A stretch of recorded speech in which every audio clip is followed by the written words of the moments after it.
This is your 420 Radio News for Tuesday, February 25th, 2014, brought to you by the National Cannabis Coalition. I'm Russ Belville.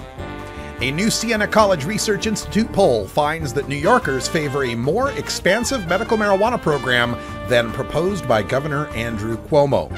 The governor announced his plan to revive an obscure statute that would allow up to 20 research hospitals in New York to do limited study on medical marijuana without any guarantee there would be any marijuana grown or supplied to the program. Just 32% of New Yorkers favored Governor Cuomo's plan, while 45% said, quote, New York should immediately move beyond a test program and make medical marijuana legal, as about 20 states have already done, end quote. Only 1/5 of New Yorkers said that medical marijuana should remain illegal. On legalization, however, a majority of 53% opposed making marijuana legal, as Washington and Colorado have done. Men slightly prefer legalization, 49% to 48%, but women's support lags 11 points behind on legalization, with only 38% support among women and 58% opposition. Pueblo County, Colorado is the first of the Centennial State's 64 counties to report its January marijuana sales tax figures. The two pot shops in the county generated about $1 million in sales for the month and generated $56,000 for the county in sales taxes.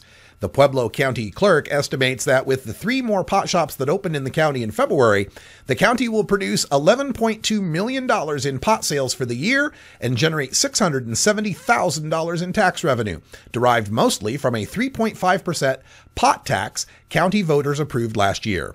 Most of Colorado's pot shops are in Denver County, and statewide tax revenue totals are expected early next month.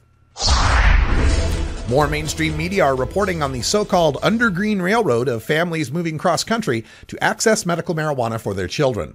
The Chicago Tribune reported on the Gross family's emigration from Naperville, Illinois to Colorado to get high CBD, low THC oil for their son Chase. His severe seizures, numbering 100 or more a day, have been dramatically reduced once he began the oil. His father, Randy, explains that Chase had tried 10 different pharmaceuticals that didn't work and came with severe side effects. In North Carolina, WRAL in Raleigh reported on Zora Carlin, another little girl with severe seizures. Her mother, Dawn, explained how on one pharmaceutical, Zora, quote, would bang her head and scratch herself until she would bleed, end quote. The Carlins wish to follow another North Carolina family, the Gormans, who say thanks to their daughter's use of cannabis oil, quote, she has made more progress in 1 month with fine motor skills than she's made in 5 years, end quote. Smoking pot is another thing one must keep in the closet in Vladimir Putin's Russia. Viktor Ivanov, the equivalent of Russia's drug czar, sounded very similar to his American counterpart when he told Interfax news agency, quote, marijuana users have a 50 or 60 times higher risk of switching to heroin. There is one step from dope to heroin, end quote. Ivanov made unfounded claims that recreational marijuana smokers suffer from schizophrenia, depression, and dissatisfaction with life, and said marijuana would never be legalized in Russia. Quote, today we live in the age of high technology. A lot of things are managed with the help of computer systems. Someone who works at a nuclear power plant can wreak real havoc after smoking marijuana, end quote, Ivanov warned. Ivanov has called Uruguay's movement to legalize marijuana, quote, a mistake, end quote.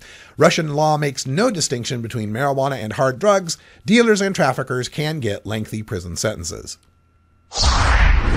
Officials in New Hampshire might not issue medical marijuana cards to patients until dispensaries are up and running sometime next year. Under the law passed in 2013, the state has until July 23rd to issue rules to issue medical marijuana cards, but the law doesn't require the state to actually issue them. Senior Assistant Attorney General Michael Brown says that the medical marijuana law only protects patients for the possession of marijuana that was purchased at a dispensary. Matt Simon, who directs Marijuana Policy Project's efforts in New Hampshire, blasted the delay, arguing that the cards were meant to protect sick people from arrest for marijuana use, period.